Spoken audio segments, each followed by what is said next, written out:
பூ எடுக்க சொன்னாரு.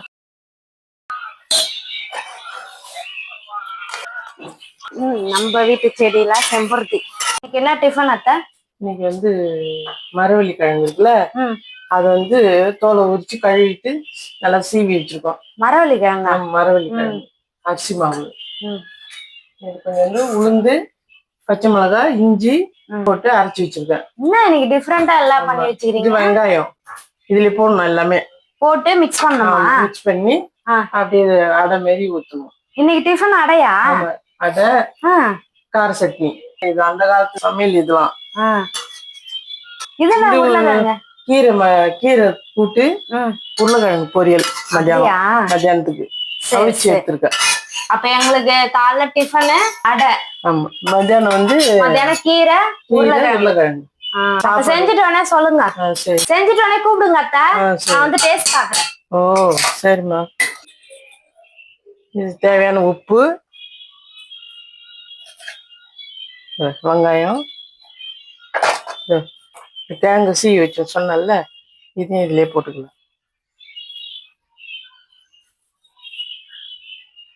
அரை கிலோ கிழங்கு, இது ஒரு 1/4 கிலோ அரிசி. அப்படியே ஆடை மாரி பேசிக்கணும், கையாலே பேசிக்கலாம். தோசைக்குன்னா நம்ம மிக்சியில போட்டு அரைச்சிட்டு தோசையும் ஊற்றலாம், வடையும் செய்யலாம். இதில் இந்த கிழங்குல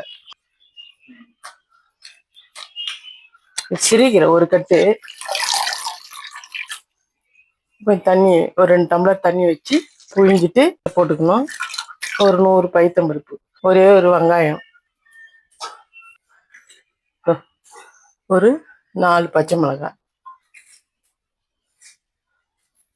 ஒரு 2 தக்காளி, ஒரு 100 பைத்தம்பருப்பு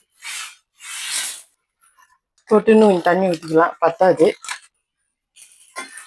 அப்படியே வேக போட்டு கடைஞ்சி கடுகு, உளுத்தம்பருப்பு, பூண்டு நசுக்கி போட்டு அப்படியே தாளித்து கொட்டிடலாம். அவிச்சு வச்சுருக்கோம். தோலை எடுத்துட்டு